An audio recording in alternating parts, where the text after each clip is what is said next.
60 seconds and counting. We are go for Apollo 7 at this time.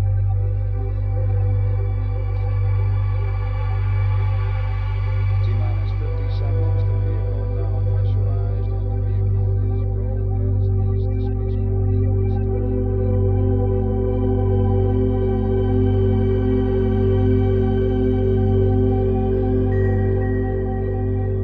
All right. Hi, everybody. Welcome back. Thank you for joining us here. Hope you had a good dinner and that you're ready for some roundtable discussion, and then we're going to get to the Q&A a little bit later. So, write up your questions and be ready when the time comes. We're going to do a little roundtable here now. A couple of, I have a lot of questions, to be honest. I don't want to be stuck on all my issues that I have, though, in terms of all the interesting things that have been presented here today, but maybe we can get the ball rolling a little bit. Obviously, just again to remind you guys, or in case the streamers are joining in later, something like that, we have with us John Rappaport, Carol Rosen, Catherine Austin Fitz, Joseph Farrell, and Richard Dolan as well.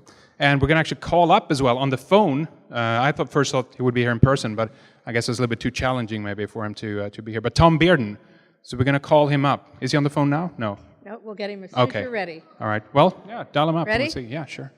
All right. He'll begin talking as soon as I say hello to him. So this is a wonderful he's just gonna go, opportunity because he hasn't been well. I told him that his fans are all here, so we'll let him know. And I'm going to dial the phone. Are you ready in the back? All right. So he's like behind a documentary called Zero Point Energy, Energy from the Vacuum, a couple other things. Lots of work. Hello? Hello, Tom. Can you hear me? Yes. We're here. You have a wonderful audience of your fans here, Tom, and we're so looking forward. Okay. Well, listen, congratulations to everybody. Thank you. And we're looking forward to your 15 minutes, and thank you so much. You go ahead and start talking. Okay. I want to congratulate everybody for being there and seeing how nice it is to see such interest and dedication. I want to give you a few thoughts there that hopefully will help. Number one, the world is full of free energy systems already out there called dipoles. A dipole, which does the function of it doesn't exist in electrical engineering, which is an 1892 model before the discovery of modern physics, modern quantum physics, and the energetic vacuum. So it doesn't have a virtual state. And so it's also what we call symmetric. It was deliberately altered, paid for by J.P. Morgan. It was altered at birth by Lorentz to symmetrize the equations so they would not contain over-unity systems. And that's why your electrical engineers are not able to use their own theory to design over-unity systems. It was deliberately struck out of their system in 1892. But if we look at what we really have, we do have the virtual state in modern physics, and a dipole is a broken symmetry. In other words, it absorbs virtual energy from the vacuum all the time. Some of it integrates up to observable form and re-emits it as a steady stream of photons, which in ordinary electrical engineering is called static voltage. It isn't static at all. It's steady voltage. It's steady emission of the same amount of photons without variation. And so we already have free energy emitting systems. They're called dipoles. Julian up in the room here with me. But the question is then, what's wrong with our systems that we're taught to build? Well, at its birth in 1892, J.P. Morgan, a very evil man, paid Lorentz to deliberately alter the equations that were going to be used for electrical engineering so they could train some engineers that would be able to work on and understand the new AC generators that Tesla had given us at Niagara Falls. He deliberately had him fix the equations. Lorentz fixed them so that they would not contain free energy systems. And so our electrical engineers today are confronted by a serious problem. Their very model that they're taught has already been deliberately altered so that it excludes exactly what they're trying to do if they're trying to do free energy.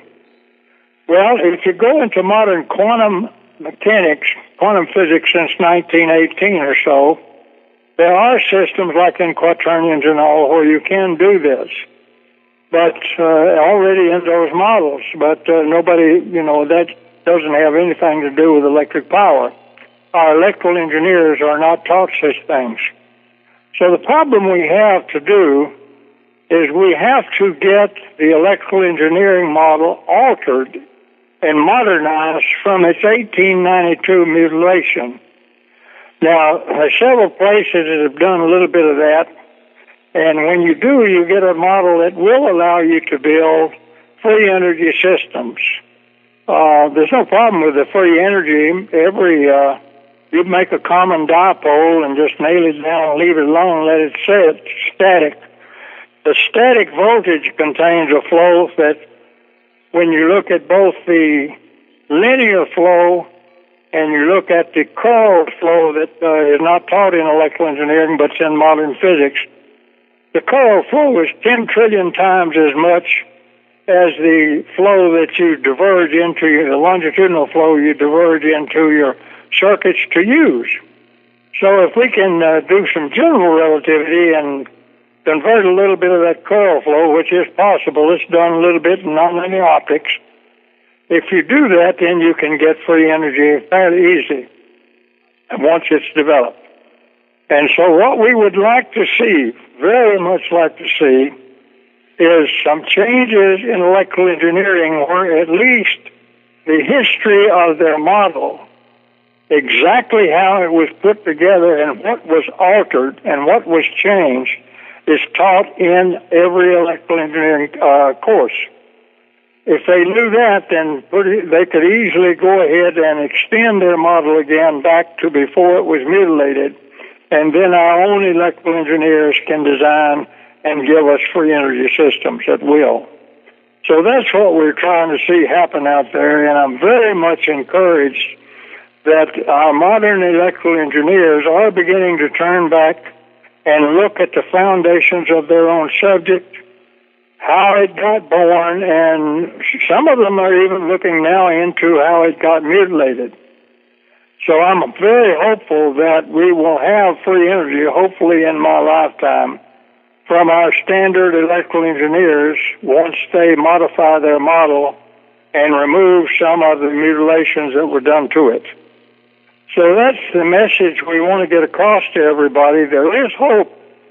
There are, some free energy systems out there already, and we hope that we have more being developed, and we're delighted at the serious interest in this, and we're glad when our universities are delving into it, because once they focus on it, you'll have it probably in short order. We should have had it a long time ago, but of course, certain parties didn't want us to have it. They wanted us to keep burning all this coal and all this gas and everything and not have free energy. But let us hope that we live to see the day when energy is cheap and free, and we don't poison the biosphere with a lot of waste and a lot of fumes and all from burning engines and stuff like that. So it really makes my heart good when you have a conference like this and you have lots of people who are seriously interested in seeing that progress happen. I want to congratulate everybody there, tell them how much I appreciate their efforts and what they're doing, and urge them by all means to please continue and stay with it till it gets done. Thank you so much. Thank you, Tom. And we have one question, if you will, from Dr. Joseph Farrell. Go ahead. Okay. Colonel Bearden, you mentioned that Lorentz was required to alter equations. I can't hear you. I'm sorry. I can't hear you. Yeah, Our connection's there. Yes. Colonel Bearden, can you hear? Yeah. Yes, now I can. Okay. I wanted to ask you. You mentioned that Lorentz was required to alter some equations by Morgan. Could you tell us which equations those are?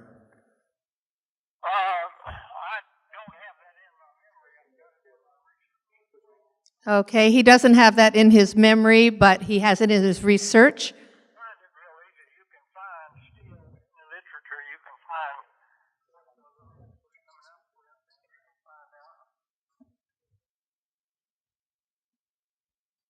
That's not it. Are you still there? These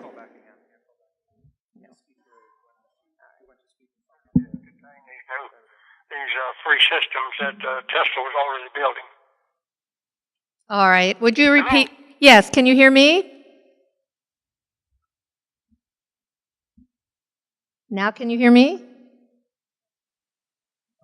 Well, that's too bad. Do you want to try to call him back, or should we? What kind of answer were you hoping for, Joseph? Right. Okay. Yeah. Yeah. I had a little bit difficulty hearing that, but basically, obviously, he was talking about how that the model that the electrical engineers are getting, that's completely wrong, and that we have to obviously change the educational system overall, of course, to try. Any comments on what he had to say, ladies or gentlemen? Anyone want to pick up? Yeah, I mean, I guess the bottom line there is, considering how much work he has done on zero-point energy and actually trying to deconstruct that, is it a possibility? I would never ever presume to comment on the science of what Colonel Bearden or any of these other. There are people in this audience who know vastly more than I'll ever know on it, but I do believe that we get to an era where we have true open source sharing of information. We'll have the ability to have a true free market in this world of testing and implementing different ideas. And all we do is we.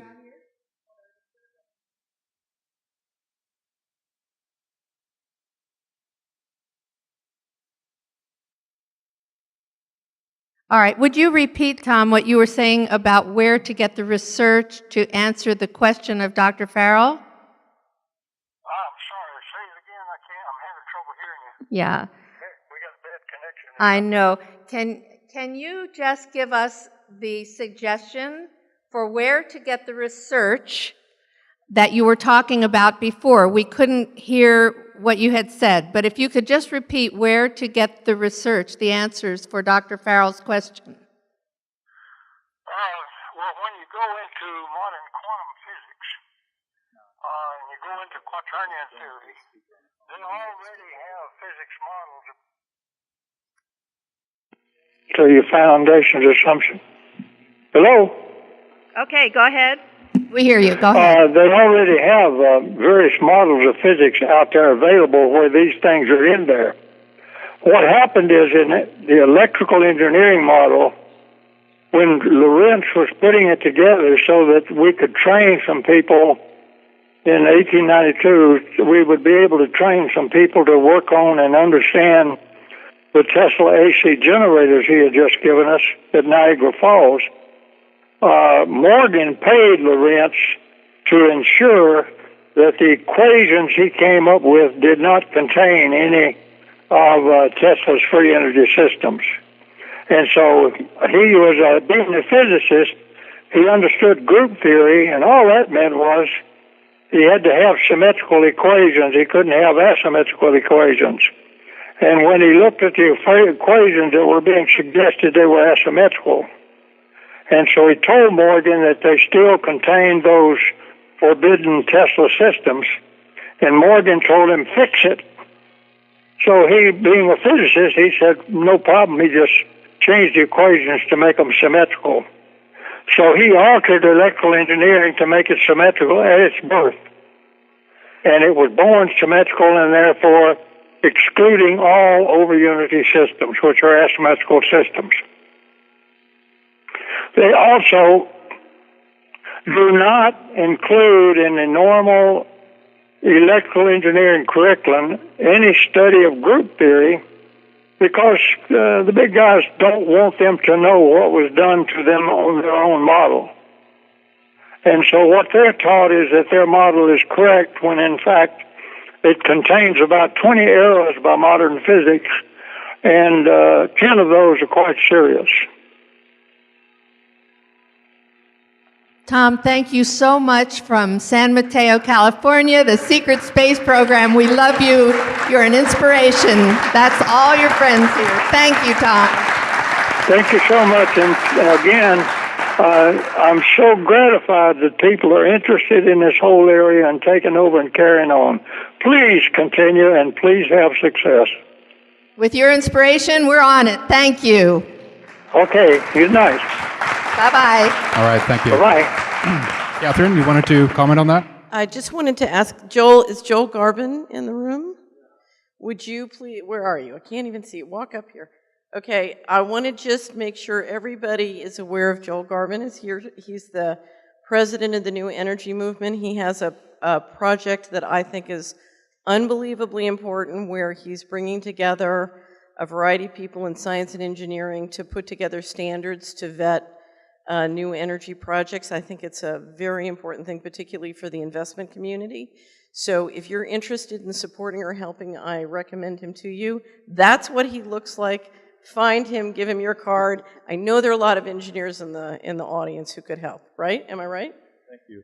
Okay. Is this on? Yeah. Oh, just so you know what Tom Bearden was speaking of, dipole.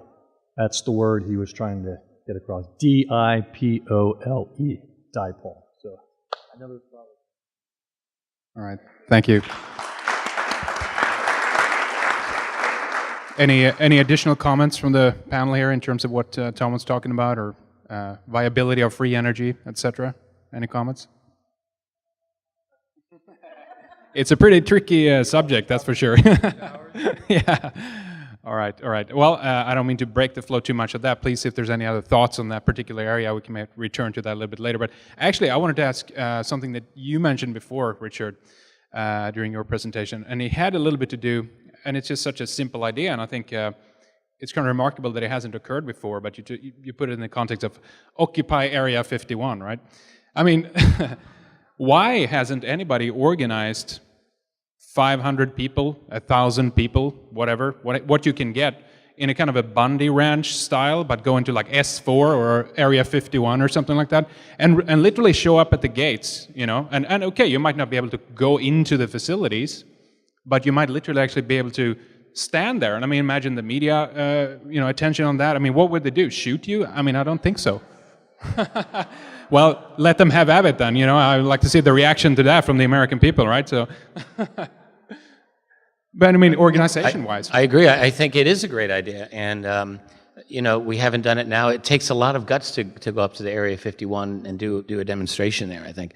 But I don't see any reason why it can't happen. I think what we need is a sense of crisis. Or we just need maybe some determined leadership that really wants to make the organization and make it happen. You have to be brave for that one, but there's no reason why it cannot happen tomorrow. Is that something that would be necessary, do you guys think, in order to kind of, again, we tried to tackle this a little bit yesterday, but to open up the subject more, to get more answers to what is going on, if this is something that, we have paid for, if you will. 20 years ago, there was something called Operation Right to Know. Some UFO researchers remember this. Early 90s, and there were a group of people who were literally picketing outside the White House with signs about ending UFO secrecy. Didn't really go very far. There was not a lot of media coverage, but that was a different era. I think, today it's quite possible with some good viral marketing, some smart people, web-based researchers who know what they're doing. It could be different now. Yeah, exactly. I mean, crowd-funded, projects, etc. I mean, I'm just saying there might be people out there who might be, spark some ideas there in terms of actually putting something together, because it's a conference like that. Sure, going to San Mateo is different than going to Area 51, I guess, but, let's do it, people. Come on. All right. What's that? Yeah, if you're right behind me. All right.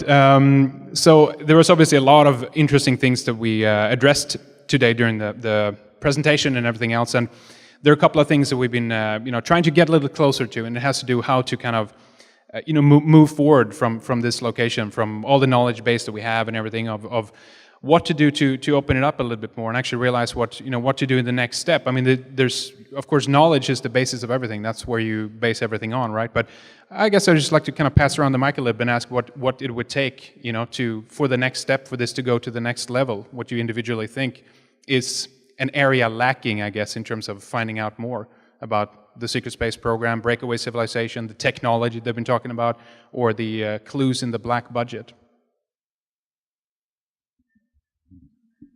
Anybody hungry for that one? Well, I think one of my hopes for this conference was that there would be a new conference culture that would come out of it. And I'd like to see more like this. I'd like to see more all over the country, in Europe and so on, bring speakers like this together. And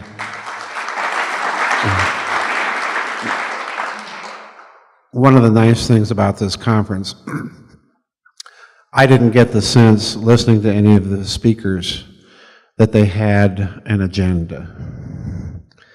And I think that's what created the culture here, and I'd like to see more of that. I think that's first one of the things we can do to get the information out there. Right.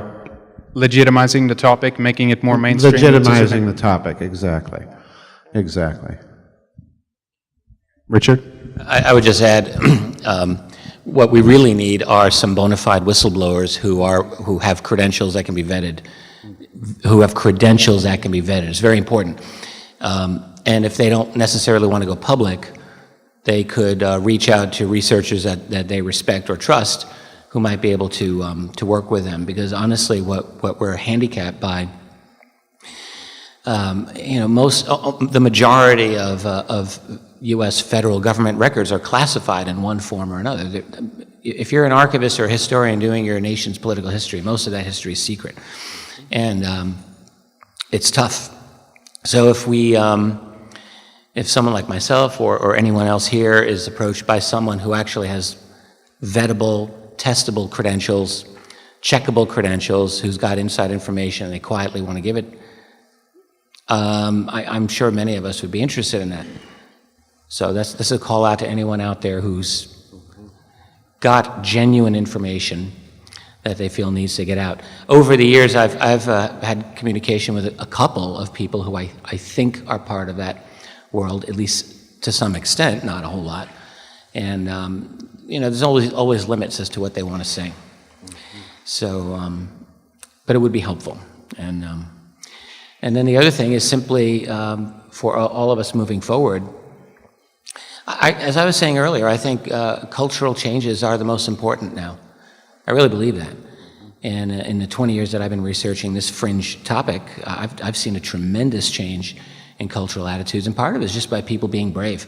You being brave, going home and talking to people and not caring what your family or friends think, just saying, look, there's something really legitimate about this, and getting conversations started. In my city in upstate New York, we have a monthly meetup group, which I love my meetup group. And we meet face to face, we're in person, it's 50, 60 of us a month. And we get a lot of great dynamics going there. Just little things as well as big things can make a difference. Catherine? So here, I just wrote a blog post called I Have a Request, and I'm going to make it a request to every one of you. I know some of you have read it. But we were at lunch, a group of the Solari Report subscribers were at lunch, wonderful, beautiful lunch in Marin County last week, and everyone, as we went around the table, said, in my family, I'm the black sheep or I'm the kook. So here's my request. We are not the black sheep. We are not the kooks, okay? We're the leaders. We're the people who are trying to realign the reality with the official reality. We're the people who are willing to deal with reality. I had a pastor once who used to say, if we can face it, God can fix it.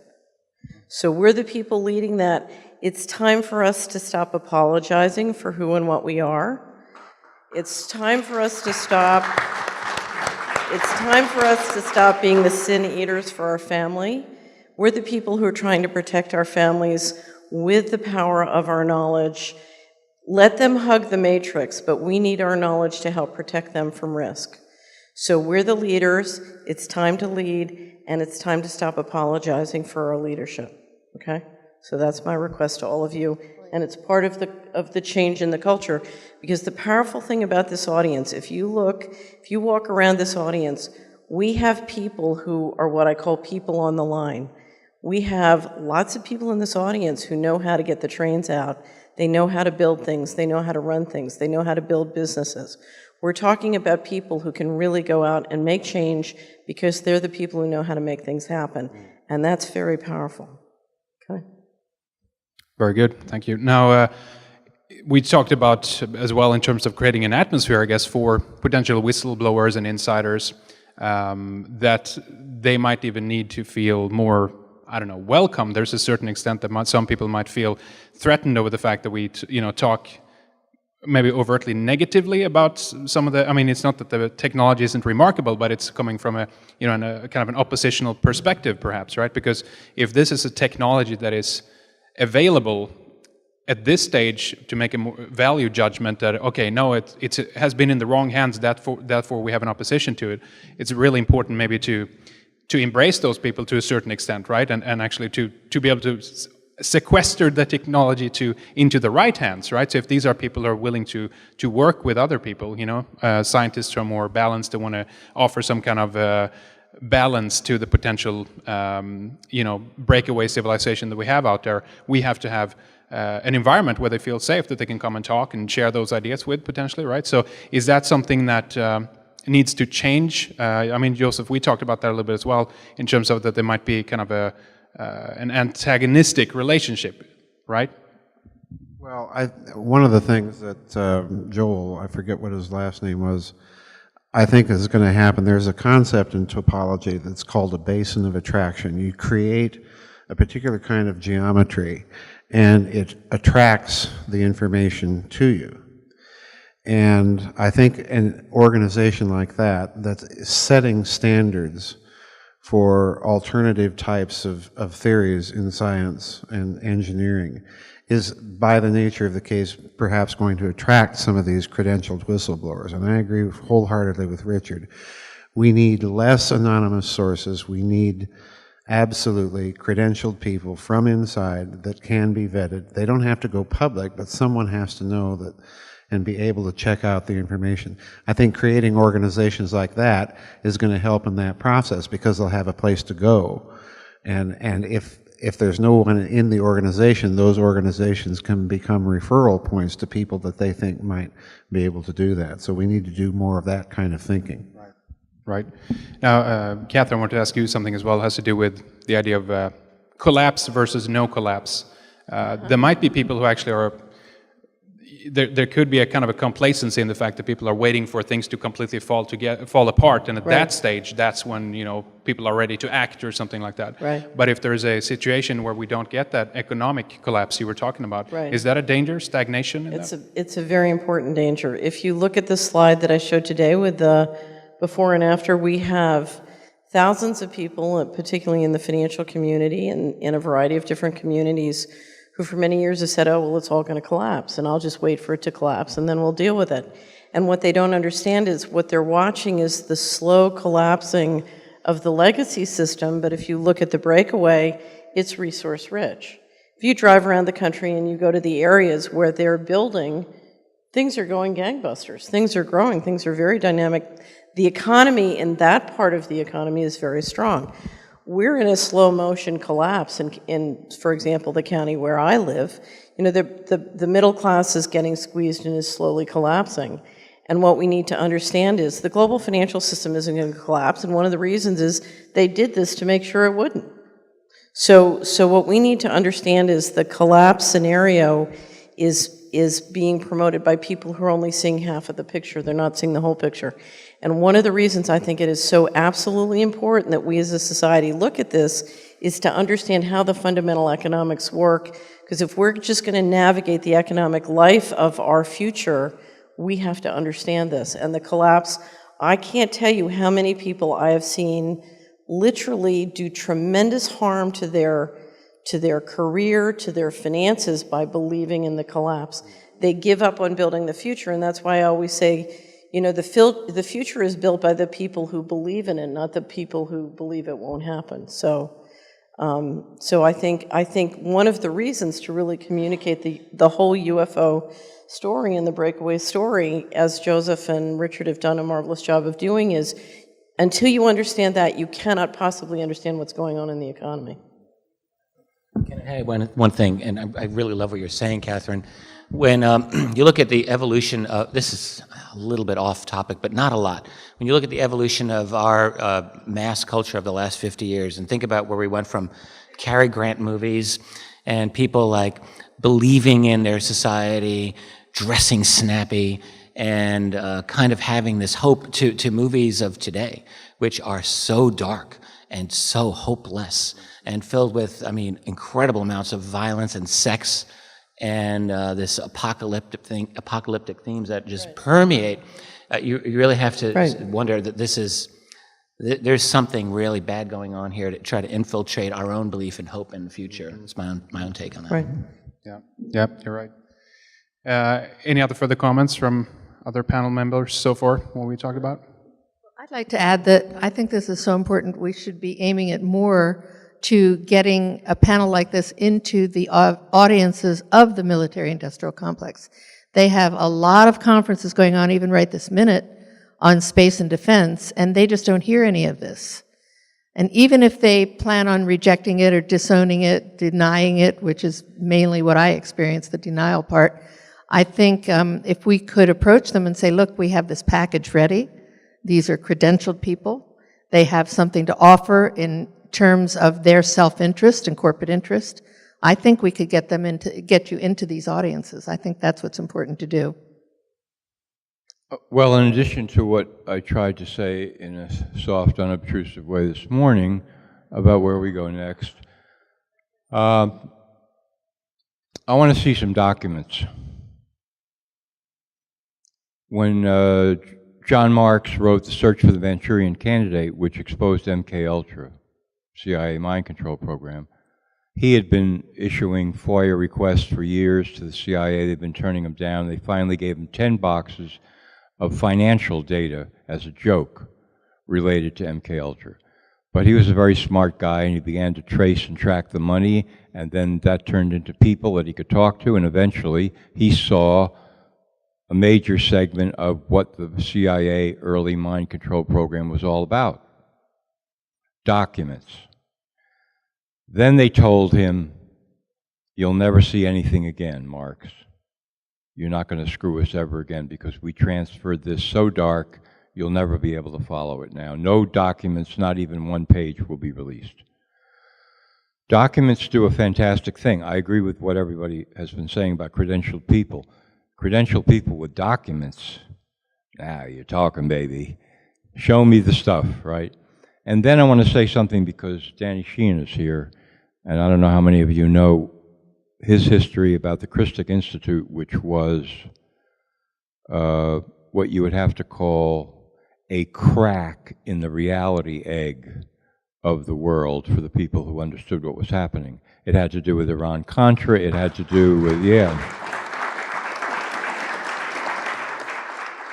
it had to do with drug trafficking through Central America and John Hull's ranch. I mean, this was like a drama unfolding week by week with new reports that Danny was issuing on the road, at colleges, talking to people, because this was before, long before we have this technology and online and so forth. And we were talking at dinner, and I think the point that he was making, and I was agreeing with, was in an investigation of this kind, where you start to actually get close to the people with credentials and the documents and exposure of the secret space program, that's what we're talking about here, you need backup, baby. You need people following you around who can document all this as it's happening, which Christic Institute, not through any fault of Danny's, there wasn't enough of that to sustain it, to show enough of the public. Do you see what we're uncovering here? I mean, can you believe the difference between this story of Iran-Contra and drug smuggling and all of the machinations of government and what the mainstream is reporting?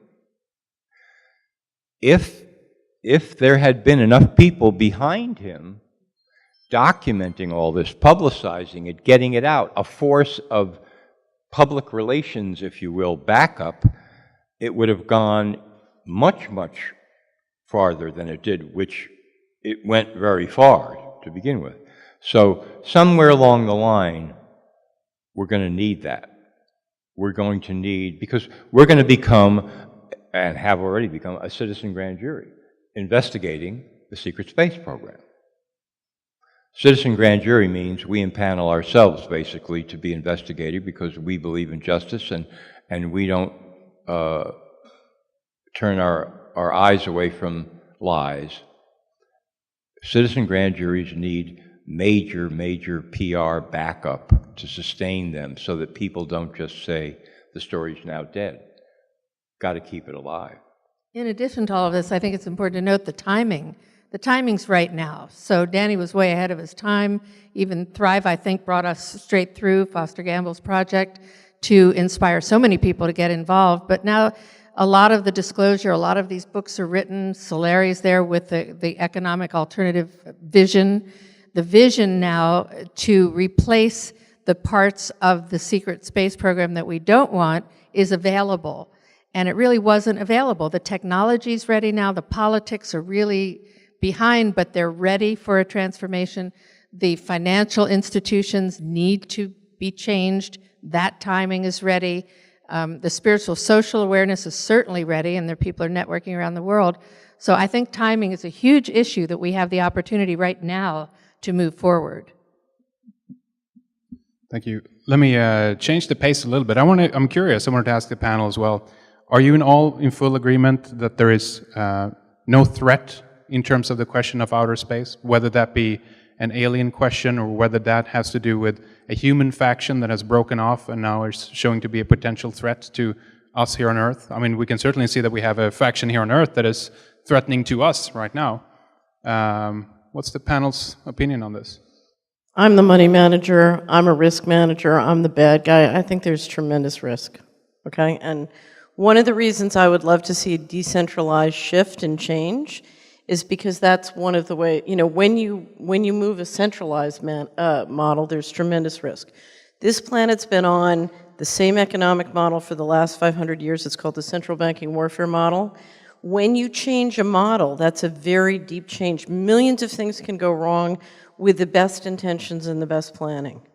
And to do it without participation from everyone, I can't, to me it's very frightening. So we're coming into an enormous change, and that's why I think this idea of every one of us taking responsibility, as John was describing, and using our imagination is so powerful, because it's going to take all of us. So I think there's tremendous risk just from the change. Forget what's going on in outer space. I think there's a lot of risk. Yeah, I'd second that. I think I think you have to keep your mind open about the nature of whoever the others are. But I second that. I think there's as much risk coming from within this totalitarian national security establishment breakaway civilization. They scare me as much as anything coming from outer space does. I'll just chime in, and these are the exact sentiments of, I believe it was attributed to Ben Rich at the end of his life, who for years and years was deeply, obsessively worried, apparently, about the nature of whoever these other beings were, as I mentioned earlier in my talk today. Although by the end of his life came to feel that the secrecy on this subject poses greater threat to our liberties as anyone else. But again, every now and then you get these stories, these accounts that leak out from the inside, whether it's the Jimmy Carter story, apparently deeply upset after his briefing, or an undersecretary in the Reagan administration who was deeply upset about his briefing, and he had a daughter to raise in this world, and that's what upset him. So every now and then you get these dark hints, and I can't confirm it. I don't know, but it does make me wonder. I think that we are like the greatest show in this part of the universe right now. I think humanity is at this tipping point where we've reinvented ourselves. It's only been 150 years since we were all riding horses and pulling wooden carts. And from that, look where we are, and that fast. So if anyone's got the ability to look at us, they're looking at us right now. So I would think that we'll get them all. We're getting people who, beings who think, wow, we're really cool. Others who think they're a real problem. Others who think they belong to us. I don't know. I would suspect if I were a counterintelligence officer and I was in charge of security of planet Earth, I would be looking at all of those possibilities. I think it would be remiss if I didn't. All right. Now, do you want to chime in on that, Carol? I totally agree with the risk factor. There's a huge risk, and the change that you're talking about is gigantic. And it's nobody better to talk about it than you, so this is all great. The part that I don't fear at all is the cosmic cultures coming in. It's just, there's nothing to fear. So I just want to add that in, that there isn't anything. And I'm past saying if they're out there, because for sure we know they're out there. So I think part of our responsibility is to kind of own it. And you know, I know, so let's kind of say it like we really mean it and we own it. And I think that will help people understand. Also, information that comes out of the industry, from my experience, because most of the audience I have are to the right of Genghis Khan, they're really conservative. They are not only in denial about it, but I think they know, I think more importantly, they want to know from us what the truth is that we know, because a lot of them don't know it. It's hidden from them. And I think if we can bring it to their attention in a non-confrontational, very supportive, understanding, almost healing way, they will hear it. I would just add, I wasn't trying to promote a militarization of space with that statement. I really wasn't. That's important to make that clear. But just that, a certain amount of caution in the face of this unknown challenge. That's really how I look at it, challenge. That's all I'm saying. Just be and I understand that too. I would say my biggest concern is people who are asleep.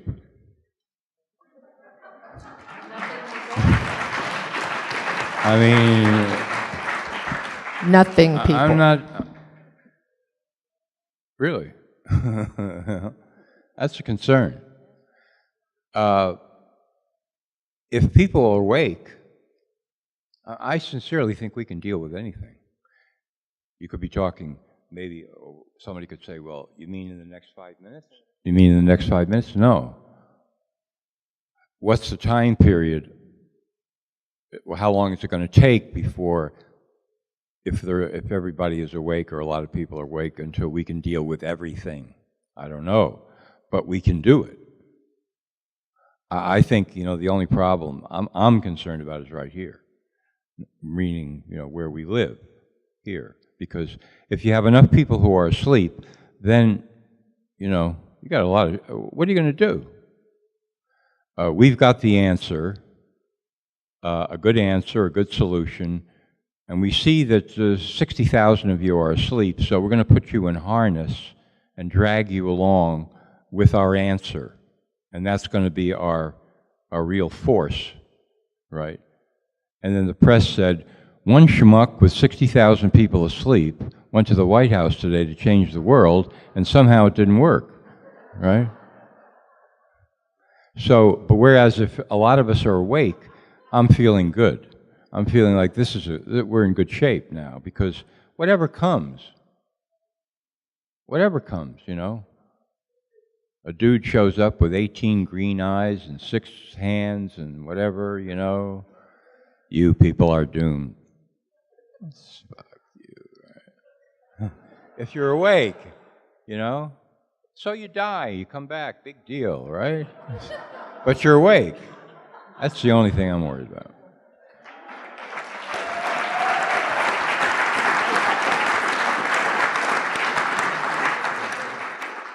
Well, I wish I could follow that as a comedy follow-up, but I can't actually, so I got to take it down to a kind of lower level here again. No, but seriously though, some of the things I was thinking about as well, it's obviously difficult for us to figure out the different factions that are out there, and there's tremendous amounts of speculations of, who is who, what are their intentions, etc. But the reason why I brought that up as well is because we might have a question of misrepresentation, if there is indeed are human factions that have broken off and are out there. At what stage do they represent us, and at what stage do we thereby have a right to defend ourselves if something goes wrong, etc. I mean, there are a number of questions like this that can arise. Any comments on that? It's entirely possible that there's an earlier human faction that broke away from the rest of us. Entirely possible. We have enough of a major hole in our ancient history that I think any of that's possible. And if a grand secret were discovered and people of the distant past thought, we're not sharing this with those savages over there, those barbarians, we'll do our own thing. Maybe that's what they did. Don't know. I don't know if I'll ever be in a position to really know that definitively. There could be a faction that broken off at any previous point in our history, for all we know. Joseph, do you have any thoughts on that? No. I second that. There's another thing I wanted to ask you as well, Joseph, and I had to do a little bit about the extraordinary, presentations in terms of the old Nazi guard, and the network that was built up, and even the possibility that Argentina developed a nuclear bomb, and yeah. What was your question? Well, I wanted to continue a little bit and expand it on actually try to see what is happening in the world today as well, and ask if there's any, I guess, connection. If we look at all the wars, Carol spoke about Right. this, all the things that we see in the world in terms of the geopolitical situation. Right. We have a possibility of the America's already right. invaded Iraq and Afghanistan. We have The most disturbing thing about that post-war group of Nazis, and I know this sounds just absolutely ridiculous, but the research is out there. Christopher Simpson has done a lot. There's another book called The Beast Reawakens, and these people have dedicated. Peter Levenda, certainly another that has done the research. And then some of my own research has led me to conclude that this terrorist network that we seem to be fighting in our matrix reality, this really began during World War II, and it began with specific contact between the Waffen-SS and the Grand Mufti of Jerusalem at the time, who was cousin to Yasser Arafat. We certainly know that the CIA overthrew King Farouk, but what most Americans don't appreciate is that the boots on the ground in that operation were Nazis. It was Otto Skorzeny, it was General Raymer that suppressed the coup attempt against Hitler. All these people had these close contacts to the radical Islamic world, and I have to wonder. I mean, I've reached no conclusion on this, but I get the question all the time whether I think this Nazi network is still in existence somehow. And my response has been to say that this is pure speculation. I have no real good, solid evidence other than some tangible threads to these recent events in post-war history.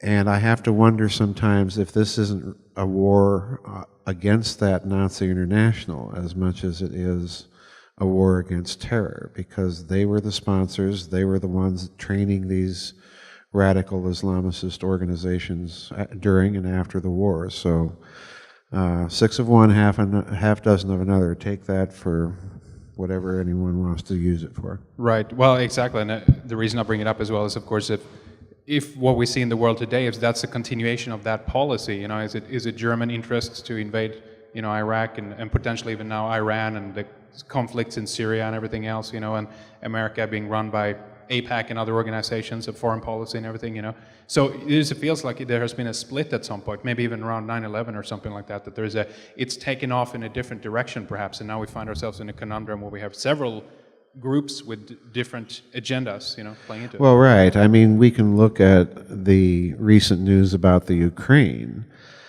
There are sources out there on the internet media, and I tend to believe at least some of them, that the National Endowment for Democracy and some of these other so-called non-governmental organizations, these fronts that are backed by big private money, well, you look at some of the coup leaders in Kiev, and they trace back directly to some of those wartime Waffen-SS units that were recruited from the Ukraine and Belarusia and so on, and were involved in some of the most horrible atrocities. So, is that network alive and in place? Are we seeing contemporary geopolitical manifestations of it? Yes, I think so.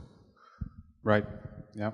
Yeah, I was, because we have a situation where in Ukraine you have Victoria Nuland and some of these people as well, related to the PNAC documents. But that has to do a little bit about the future of, I guess, where America has taken the world, and if there's any, disconnection between the old agenda and the new agenda, if you will. I'm not so sure I understood the question, but I do think that there is, I think that the real disconnect is between the matrix-created reality and those of us in this alternative community that have been researching all of this. I think that's where the disconnect is. I mean, I can only say to an audience like this that Nazis might be involved in some of this nefarious activity and be taken seriously. If I were to say this in a university context, I'd be laughed at. I'd lose my tenure. So one of the things, I go back to what you said earlier, to what Carol said, and Richard and Catherine said, John as well, that I'm hoping that there will be a cultural change that will legitimize the ability of people to express and argue any position so long as it's argued. That's where it is. Is there any other comments on that in terms of how to change that culture from you guys? In terms of, is there any other points on how to change that culture, as Joseph talked about? How to? I think we're at a kind of a civil war where you've got these basically media from above, power from above, trying to dictate certain things, telling us what we're allowed to have, what we're allowed to talk about publicly, what we're not allowed to talk about publicly. We're getting very close to a point where I'm seeing thought police in the United States and in Canada, where I just came from, and a lot of other places where it's like you're an evil person if you think certain thoughts, if you even say certain things privately. And these things become very, very big media play. And I find that intensely problematic. On the other hand, we're in the midst of a tremendous cultural change coming from below, I think, that is, again, driven by technology, driven by the ability of all of us to communicate globally in ways that were never dreamed of even 10, 15 years ago. So, it's a struggle between control. You can see it. It's a creeping totalitarianism that is trying to. I almost lost my train of thought here. That is trying to control and to dictate what is correct, proper thinking. Yeah. Like political correctness writ large. But there's obviously a lot of cultural pushback against that from the people. Catherine? When I was working on the Community Wizard software tool, I had a young man, PhD from MIT, from China, who was working for me, and we finally built all the databases to look at how all the money worked locally. And I said, okay, Henry, I want you to just go off and simulate what would happen if we were free to optimize the re-engineering of the government money combined with financing communities with equity, combined with bringing in the new technology. And that's before I met you two guys, and I knew what the new technology could do. Let's just do all of that. And he came back with the numbers, and I said, Henry, this can't possibly be right, because the number was so big. It was so incredible. I made him go back and do the numbers 3 times, and finally he said, look, he said, it is so constrained, it is so suboptimized, that in fact, if we were free to have free markets, I'm not saying we understand everything that's going to happen, but the wealth potential is so great. If you look at the financial wealth in this country, on the planet, it's 1% of what it could be in a world where we heal the environment and people can be successful. There's no economic reason for poverty whatsoever. It's a political choice. So if you look at the wealth potential, the one thing I think it's really important, because what John was talking about is you have to have a vision. The funny little secret, the reason I never get depressed, is if you look at what is economically possible, there is no reason not to have an incredibly wealthy, abundant planet. It's possible. So that we don't have to be depressed, because there is light at the end of the tunnel. I would love to add that I really feel that the kind of intellectual ossification that you get in a lot of the bureaucracies in our society, whether it's academic or government or political or ever. I mean, it's a complete mind turns to concrete. It really is true. And fresh ideas are really not entertained. And you can call it political correctness. You can call it just adherence to dogma. That is the rule. And that is a reflection.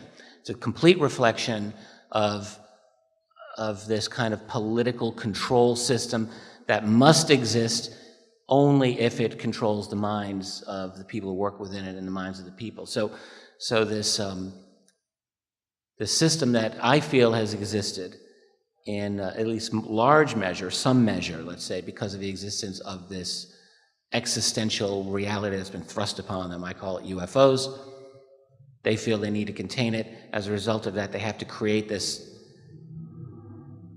grand political system that actually knows no boundaries in its control, and as a result also has to create a kind of a mental culture of sycophantic obedience to certain types of, this is what's right to think about, that's what's wrong to think about. And we're seeing it's this encrusted, old, ossified system that's ready to crack apart, because what we're seeing also is this cultural transformation that's been taking place. And that's what I think is what we're seeing right now. I have to tell you a story. Who here has seen the movie La Femme Nikita, particularly the second remake? There was a French and then the American. Okay, so there's a wonderful thing. Nikita is an operative, and she's out on an assassination, and it goes wrong. And when a covert operation like that goes wrong, you have to call up the cleaner. The cleaner's the guy who comes in, figure out what's going on. And one of the problems, if you're an operative who's messed up, the way he may clean it is to kill all of you. So it's really important to get along with the cleaner. So who shows up? It's Harvey Keitel, Victor the cleaner. And the first operative gets scared and freaks out, so Harvey knocks her off and turns to Nikita, and Nikita says, "How can I help?" She's unbelievably chipper, like turbo chipper. So right in the middle of the fiscal crisis, I'm at the gym. It's the only time I watch TV. I'm on the treadmill, and I'm looking at all these TVs, and I'm looking at this smile. And I say, I've seen that smile before. They're all like unbelievably chipper. I'm listening to my iPod, so I'm not hearing the sound, and I realized, oh, it's the Victor the Cleaner smile. They're all on the TV saying, it's fine, the stock market's fine, the bond market's fine, everything's fine, right? The whole society is in a Victor the Cleaner smile. And when you're in a Victor the Cleaner smile, and when you're afraid of the cleaner, you can't think creatively. You can't turn on your imagination, right? So we need you to come up with a plan where we can, like, make Victor the Cleaner join us and laugh. Well, I mean, it speaks about, again, the breakaway consciousness that would need to exist, and the very need for the control system to regulate that and to hold everyone down. Because I think, I mean, mankind, we're explorers, right? We're meant to go out there, but the question is, are we being contained in some way? Because, for whatever reason, we can speculate about that, but we're not fully allowed to bloom, and we've reached this kind of threshold. We haven't reached further now. Space, next step, right?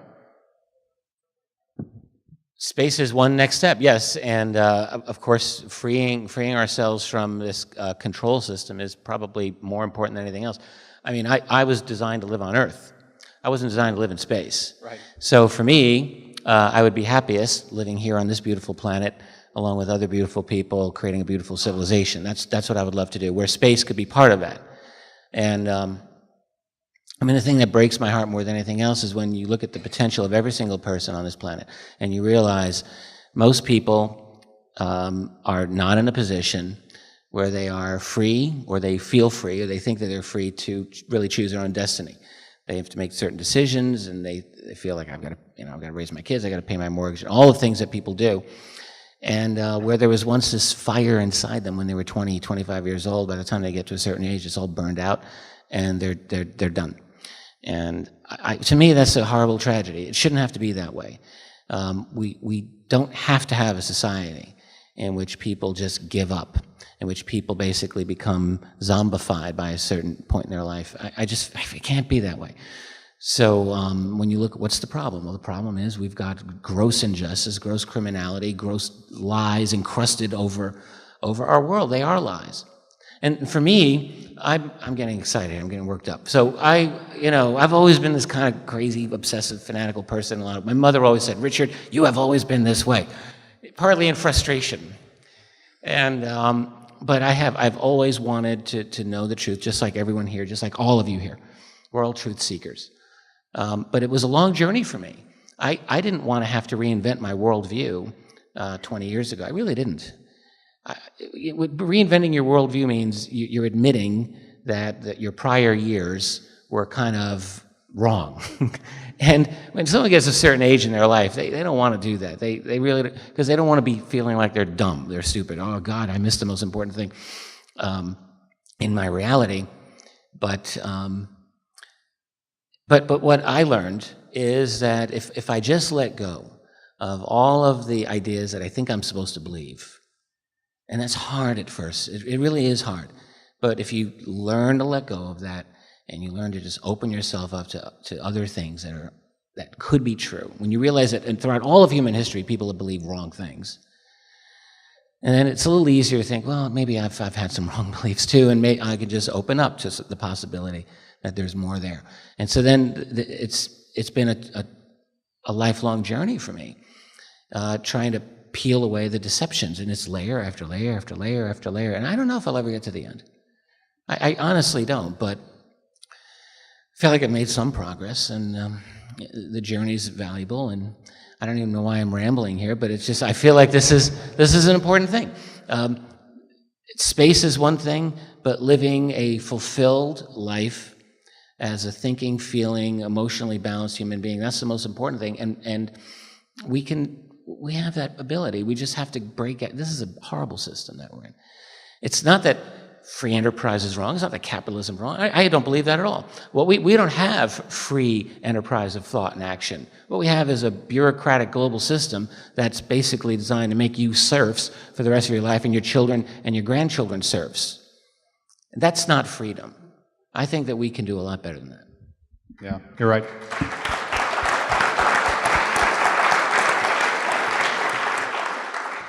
Well, guys, any final thoughts here? We're going to move on to some questions in a little bit, but is there any additions that you guys want to make to any of what we said so far?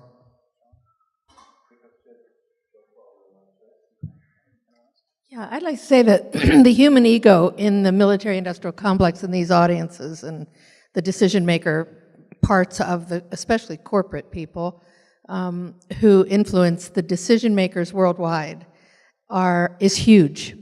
And so they seduce them with offers of financial assistance, extended business and trade, a seat in NATO or whatever the group is at the moment, technology transfer.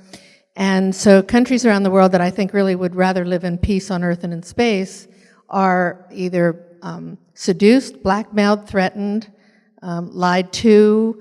And so somehow, I don't know how, we need to reach those decision makers, because decisions are being made right now that are going to affect the rest of us and all of humanity and all sacred life forever. And it's taking place right now, fast. So I just wanted to add that in, that we need to really focus on spreading the alternative information, the secret information, and a way out. What are the steps to get out? And question everything, and question it twice and 3 times, and review everything. Mark, T-minus 60 seconds and counting. We are go for Apollo 7 at this time.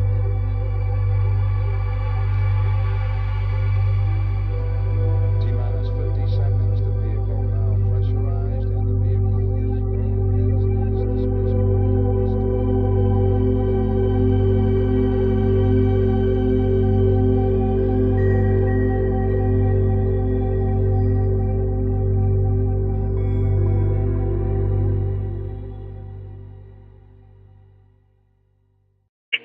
and the energetic vacuum. So it doesn't have a virtual state. And so it's also what we call symmetric. It was deliberately altered, paid for by J.P. Morgan. It was altered at birth by Lorentz to symmetrize the equations so they would not contain over-unity systems. And that's why your electrical engineers are not able to use their own theory to design over-unity systems. It was deliberately struck out of their system in 1892. But if we look at what we really have, we do have the virtual state in modern physics, and a dipole is a broken symmetry. In other words, it absorbs virtual energy from the vacuum all the time. Some of it integrates up to observable form and re-emits it as a steady stream of photons, which in ordinary electrical engineering is called a static voltage. It isn't static at all. It's steady voltage. It's steady emission of the same amount of photons without variation. And so we already have free energy emitting systems. They're called dipole, taught such things. So the problem we have to do is we have to get the electrical engineering model altered and modernized from its 1892 mutilation. Now, there are several places that have done a little bit of that, and when you do, you get a model that will allow you to build free energy systems. There's no problem with the free energy. You make a common dipole and just nail it down and leave it alone, let it sit static. The static voltage contains a flow that, when you look at both the linear flow and you look at the curved flow that is not taught in electrical engineering but it's in modern physics, the curved flow is 10 trillion times as much as the flow that you diverge into, the longitudinal flow you diverge into your circuits to use. So if we can do some general relativity and convert a little bit of that curl flow, which is possible, it's done a little bit in nonlinear optics. If you do that, then you can get free energy fairly easy once it's developed. And so what we would like to see, very much like to see, is some changes in electrical engineering where at least... All right. He'll begin talking as soon as I say hello to him. So this is He's a just wonderful he's just gonna go, huh? opportunity because, you know, he hasn't been well. I told him that his fans are all here, so we'll let him know. And I'm going to dial the phone. Are you ready in the back? All right. So he's like behind a documentary called Zero Point Energy, Energy from the Vacuum, a couple other things. Lots of work. Hello? Hello, Tom. Can you hear me? Yes. We're here. You have a wonderful audience of your fans here, Tom, and we're so looking forward. Okay. Well, listen, congratulations to everybody. Thank for you. being And there. we're looking forward to your 15 minutes, and thank you so much. You go ahead and start talking. Okay. I want to congratulate everybody for being there and seeing how nice it is to see such interest and dedication. I want to give you a few thoughts there that hopefully will help. Number one, the world is full of free energy systems already out there called dipoles. A dipole, which does the function of it doesn't exist in electrical engineering, which is an 1892 model before the discovery of modern physics, modern quantum physics. Julie and I've been in the room here with me. But the question is then, what's wrong with our systems that we're taught to build? Well, at its birth in 1892, J.P. Morgan, a very evil man, paid Lorentz to deliberately alter the equations that were going to be used for electrical engineering so they could train some engineers that would be able to work on and understand the new AC generators that Tesla had given us at Niagara Falls. He deliberately had him fix the equations. Lorentz fixed them so that they would not contain free energy systems. And so our electrical engineers today are confronted by a serious problem.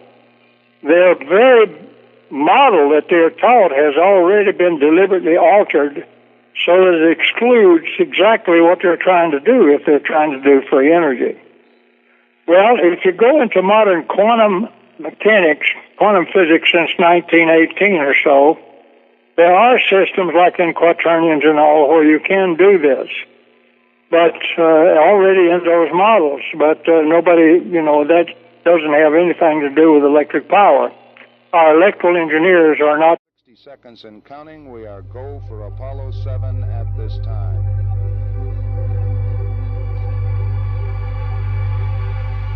T-minus 50 seconds. The vehicle now pressurized, and the vehicle is go as is the spacecraft.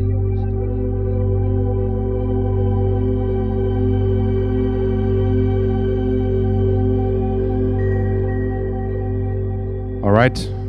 Hi, everybody. Welcome back.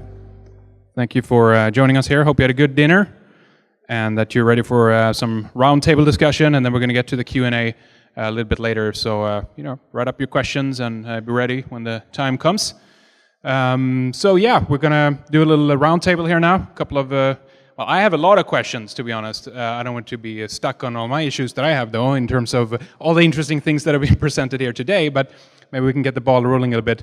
Obviously, just again to remind you guys, or in case the streamers are joining in late or something like that, we have with us John Rappaport, Carol Rosen, Catherine Austin Fitz, Joseph Farrell, and Richard Dolan as well.